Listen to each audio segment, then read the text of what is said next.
Hi, and welcome to Bright Minds from Tickmill. I'm your host, Patrick Munnelly, and in this series we're setting out to answer some of the most commonly asked questions around investment and trading through entertaining and insightful conversations with seasoned insiders. A recent Fidelity report on women and investing found that 67% are now investing in addition to their pension plan, up from 44% in 2018, and that women outperformed their male counterparts by 0.4% on average. Despite these figures, women in general rated their confidence levels in their own abilities as low, with only 33% expressing confidence in their ability to make investment decisions. Today, we're joined by Phoebe Chamier. Phoebe manages bespoke discretionary portfolios for private clients, trustees, and financial advisors, and has over 10 years' experience in financial services. She is also the co-founder of Female Folio, a group set up to empower women to write their own investment stories. Phoebe is also co-host of the She-Wolf Investor podcast. In this episode, we'll be discussing the gender investment gap and the reasons for it, why it's bad for the market, and how we can fix it. We discuss recent research around the performance of male versus female investors and what we can learn from these findings. Plus, we give advice for women looking to get started in the world of investment and trading. Christine Lagarde, the chief of the European Central Bank, has stated in a report in The Guardian that male domination of the banking industry made the collapse of Lehman Brothers more likely. And she urged further reforms to prevent a repeat of the financial crisis triggered by its failure over a decade ago. To quote her directly, as I've said many times, if it had been Lehman Sisters rather than Lehman Brothers, the world might well look a lot different today. Phoebe, welcome. Could you start by telling us a little bit about yourself and your career so far? Hi, Patrick. Thank you so much for having me on the show. I'm really excited to talk about this topic because, as you've alluded to in my intro, this is a topic that is close to my heart. I've been working in financial services and kind of servicing clients in their wealth management and investment management for over 10 years now. And the journey towards focusing on female investors, or the lack of, really started when I started my position as a senior investment manager at Brooks Macdonald. And it's a question that I asked in my interview. Why are there so few women running money? The industry average, sure, I think, is 17% or something like that in the UK. Right. And, you know, that kind of really spurred on my CIO, my manager, to kind of propel me forward and explore this further. So why did you set up Female Folio and how did that come about? So with the autonomy of kind of, you know, trying to make more of that question, you know, why there's so few women in the industry, and also another question that's completely tied to that, why there are less female investors than male investors, I began kind of trying to think about the barriers that exist that stop women from investing their money, stop them from kind of taking that step over the threshold from saving their cash to doing something that generates more from their money. And I came to understand that there was other women in the business who also felt the same way. So that's how Female Folio was born, out of a common interest amongst women in the business. And through that, and through a variety of expertise from investment management to financial planning to marketing, we were able to create something that really went a lot further than we all thought it could have done originally. Right, okay. And what, in terms of the reasons for the disproportionality, the low number of women investors, what do you think, from your experience, is the cause of that? You could put them into two brackets. You've kind of got the generalized systemic issues that exist through decades upon decades of history.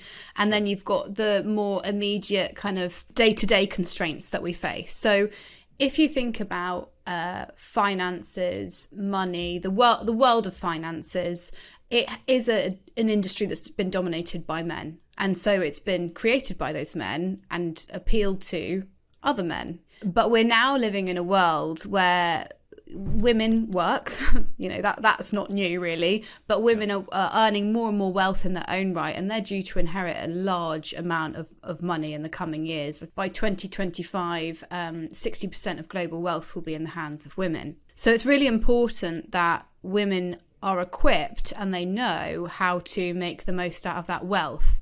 And due to the historical gendered factors, we perhaps haven't built up that knowledge and that confidence that we need now that we're in a position to invest.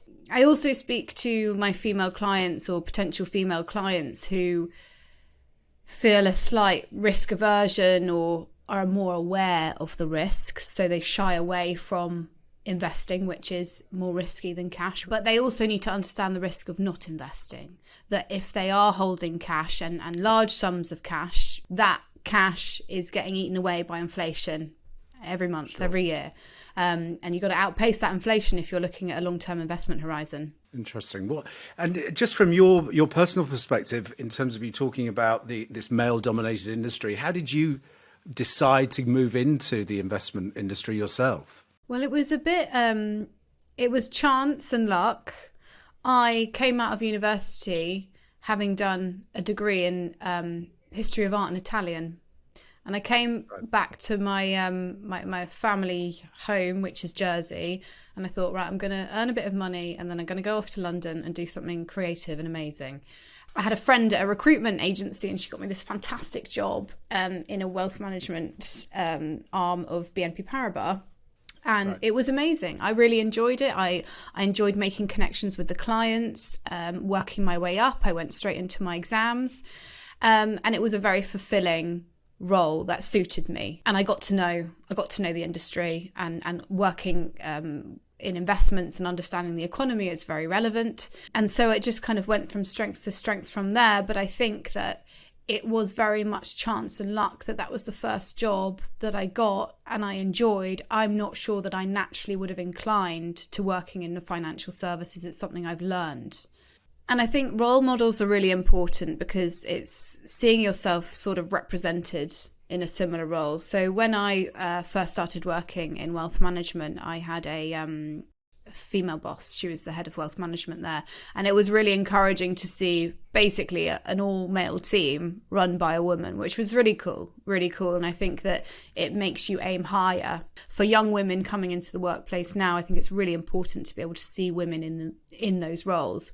Interesting. And so in terms of, that learned experience and moving into the field, could you share some of your experience as a female investor in what has been predominantly a male-dominated environment, and particularly any good or bad experiences you've had along the way, and how you've overcome any challenges you've faced? With it being a male-dominated industry, much of what I've learned and much of the good work that I've seen has been modelled by men that I've worked for and with. I don't ever want to sound anti-male, it's pro-female, Sure. This initiative.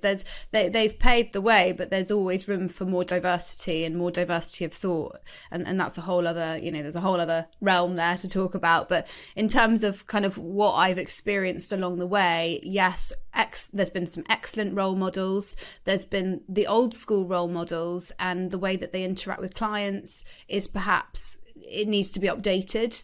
There needs to be more inclusion for the female partner in a relationship to become more involved in the finances. Often, much of the money conversations happen between the male advisor with the husband, and it's really important that we open up those conversations to the women in the partnership, because you don't know what's around the corner. Women are sometimes thrown into very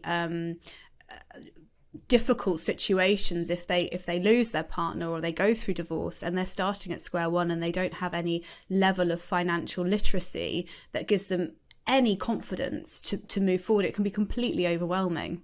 If you think about more working class environments, the woman actually tends to run the purse strings in that type of situation, and so they have a very rudimentary knowledge of trying to put money aside and save for things. But like you say, to move to the next level, they need a fresh perspective in terms of the education they're facilitated with, or how they even access that education. It can be challenging for people. Mm-hmm. Yeah, absolutely. And it's interesting what you say about women kind of controlling the purse strings to the general household budget. We generally do. We're deciding which kind of products are being put in the cupboards in the home. Most of the time, women are deciding what house you're going to buy, and then what tiles you're going to use, and the home is one of the biggest assets you'll ever own. So that's quite a lot of responsibility, a lot of financial responsibility, but we don't necessarily directly think about it that way. But you're absolutely right. Whilst we're really good about thinking about cash, budgeting, controlling a household spend, making sure it all makes sense and it tallies up, fantastic at that. Women are so good with cash. We are just not so good at investing. So in terms of the female folio and how you get clients on board and once they're on board, how you help to direct them and develop their knowledge and know-how, is it something whereby they're moving towards being self-directed, or is it that you're going to be in a consistently advisory capacity as they develop anyway? It really depends from client to client and woman to woman, because when we're talking about our general services that we're offering as a discretionary investment manager, there's a certain level of wealth required to warrant that cost. So Female Folio, as it is kind of a brand and a network, and it brings women into an environment where they can start having conversations about money, not feel like there's any silly questions. They can engage with other women and other investment professionals and have those conversations in a way that they haven't yet been having. And then obviously the service level going forward is tailored to them. If they want to have a female investment manager, that is an option. If they don't want to, that is also an option. I mean, there's a lot of kind of the baby boomer generation who actually feel more comfortable with a man managing their money. That's what they've grown up and that's what they know. And there's perfectly capable, qualified male investment managers out there to do the job. It's just, we are trying to appeal to a demographic that hasn't yet been spoken to in the main. Now, when we talk about younger women, millennials, Gen Z, it's very much about igniting that curiosity, making them realise or understand an avenue to investing and doing something more with their cash. But it's not necessarily an ongoing service level. It's more being part of a network and a brand that they can tap into, where we're providing them with educational blogs, podcasts, and events that they can attend and engage with other women. Yeah, I mean, and I think in terms of Tickmill, certainly that's something that they could think about promoting on their platform, in terms of having, like you say, not necessarily forcing the issue in terms of acting from an advisory capacity, but more facilitating a network and an exchange of ideas is important. Mm-hmm. Absolutely. I think, part of the problem and what is in our sphere of influence as women is that we do need to start talking about money. Perhaps men are a bit better at doing that and talking to their friends and their colleagues about what they're doing with their money. And I'm not sure that women find that so easy to do. And in terms of going back to the study, the Fidelity study, that women actually, the margin, outperform men in terms of investment, what do you think drives that? We've looked at this at Female Folio as well. It's just such a fantastic point to look at, because for all of our lack of confidence maybe in investing, that is all it is, because we do have the ability. That research shows that women actually do perform better when they invest. And I think it's down to a few factors. One of them is kind of patience. I think women set their sights on the long-term goal, buy a good, solid, sound investment that perhaps they've done their own fundamental research on, or they've relied on a professional to do so, and they hold that. And through thick and thin, volatile times, and that's how you kind of can have a really good investment strategy. There was a Warwick Business study, and they looked at male and female investors, and the women traded a lot less than the men. And again, it's that chopping and changing, coming in and out, because as we all know, it's very difficult to time the market.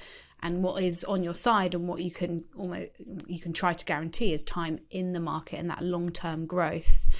For women, a lot of the time when they're investing, they're thinking about the purpose beyond the profit. So yes, the capital uplift of X% is fantastic, but what does that mean?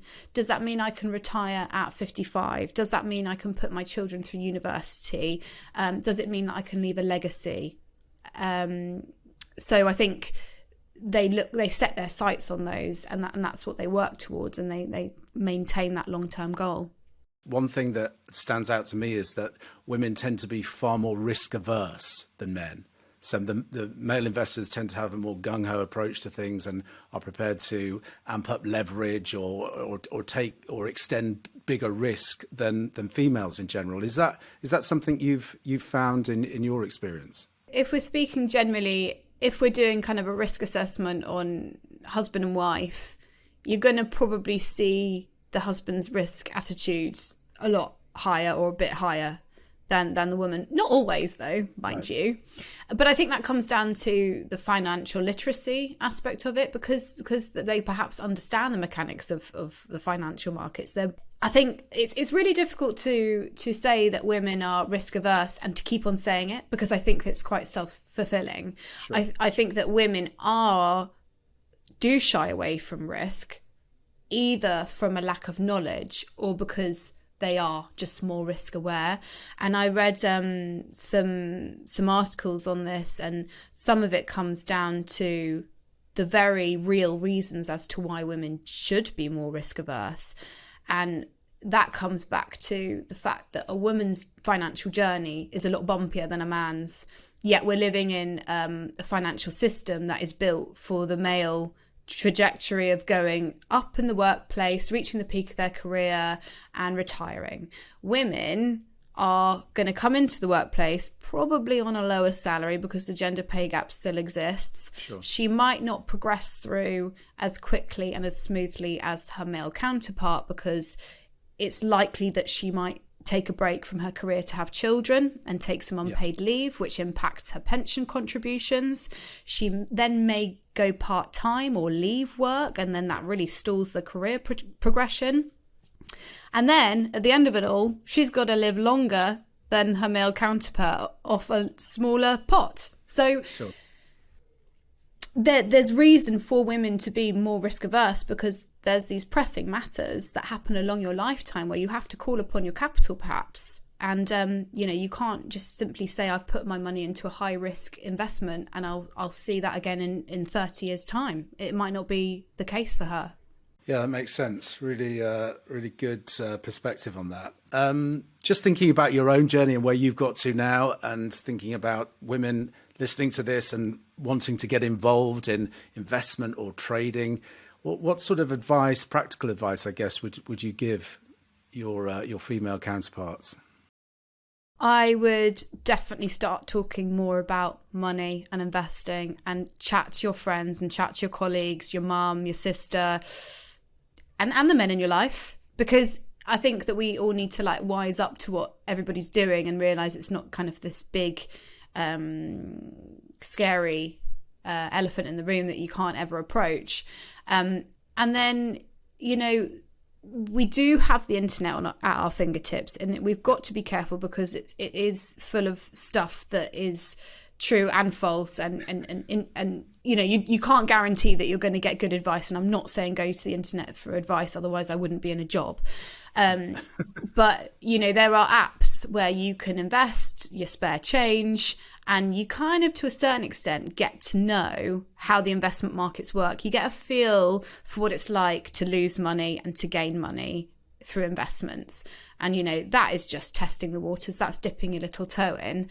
But if you get to a point where you're ready to put a regular amount away every month, a young professional who's earning a good salary and perhaps her outgoings aren't too catastrophic, and she can put a couple of hundred into a well-diversified fund, there's plenty of platforms for that. There's also kind of investment houses that will offer that at smaller value clients, and I know that we offer free conversations with young people who are exploring, and I'm sure they do the same thing, just to show you that it's there and it's possible.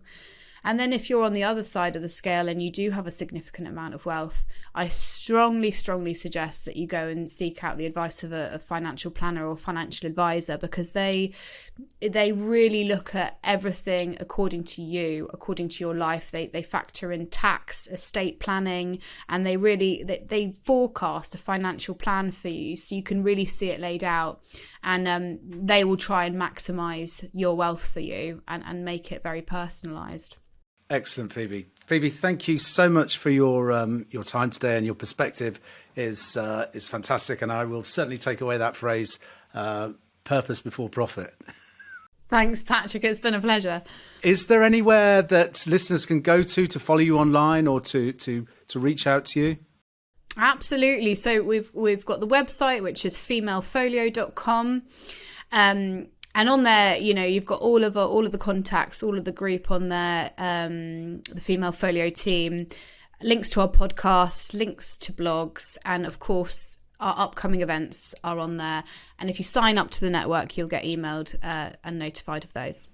Fantastic. Thanks again, Phoebe. And thanks everyone for listening to Bright Minds from Tickmill. While through these conversations we offer tips and insider knowledge, nothing on the podcast should be considered financial advice. And we actively encourage listeners to seek professional financial advice, as Phoebe suggested, whenever they can. Thanks very much, everyone.